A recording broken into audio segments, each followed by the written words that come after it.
Finally get a break in the weather. 2021, first trip on the Canyon Ren. It's myself and my brother JD. We've joined the action already in progress. At the point I remembered to turn on the camera, I'd already been fighting this fish for several minutes. In the meantime, two other lines went off.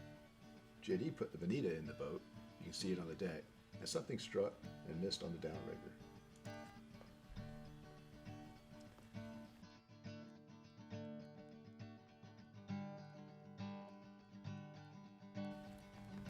JD clears the lines while I try to fight a very strong fish and steer the boat at the same time. It never gets old. The original plan was to have our cousin, Kurt, join the fun, but some folks have trouble with their priorities, and Kurt opted out of fishing in order to attend to something he called a job. An extra set of hands at a time like this would sure be useful. Look at me whipping that fish. Look at that fish whipping me. It did, too. Maybe it's just I'm out of shape from the long, wet, windy COVID winter, but I am really starting to struggle a little at this point. It was a little choppier out there than I had hoped, which added a definite element of challenge to the whole thing. You may think you're seeing a carefully choreographed dance act, but what you're really seeing is JD trying really hard not to step on a fishing rod or fall out of the boat, or both at the same time. He's clearing the shotgun line now, a red and white cedar plug that we set way back behind the boat. This basic old lure has proven that no matter how technology advances, sometimes old school is still the best. I'm a fairly recent convert to the cedar plug, but I'm constantly amazed at how many fish want to eat this thing. So when JD started pulling on the plug, it pulled back. I'm like, come on, get that line out of the way. He's like, I think there's a fish on here.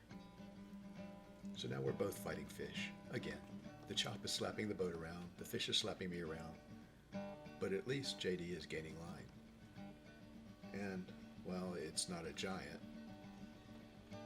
but sure enough, there's king mackerel on the plug. It's too small, it has to go back.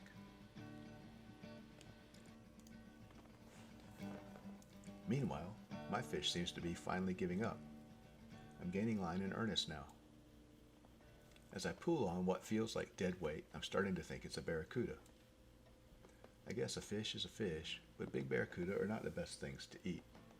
Small ones are good, but the little ones sometimes carry ciguatera, a neurotoxin that I just don't want to mess with. So I'm a little aggravated to think I might have expended all this energy just for something I'll have to throw back. The fish, whatever it is, has stopped taking line, but now I feel like I'm reeling in a log. A lot of times, when a fish is worn out from the fight, it'll open its mouth. I guess it's trying to get more oxygenated water over its gills, but I don't really know. What I do know is this adds a lot of drag to the fish and makes it feel a lot heavier than it actually is.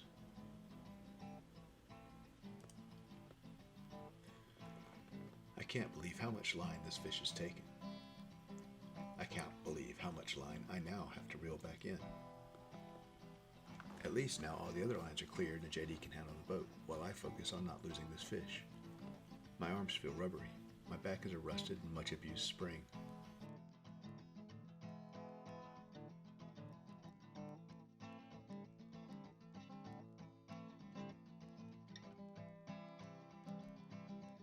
Patience pays in the end game, but I'm having a hard time not just cranking the drag all the way down and winching this fish to the boat. That's a real good way to lose a fish, though. And even if it is a cuda, at this point, if he gets away, I'm probably going to have a complete come apart.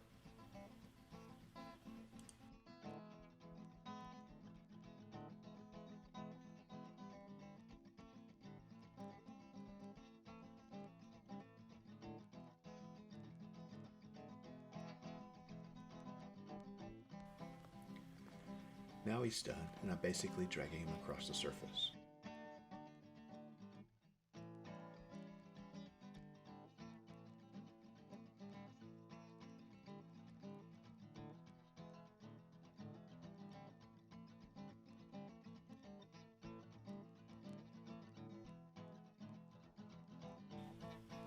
As he gets closer to the boat, that's when we both realize it's not a cuda, but it's a pretty nice king.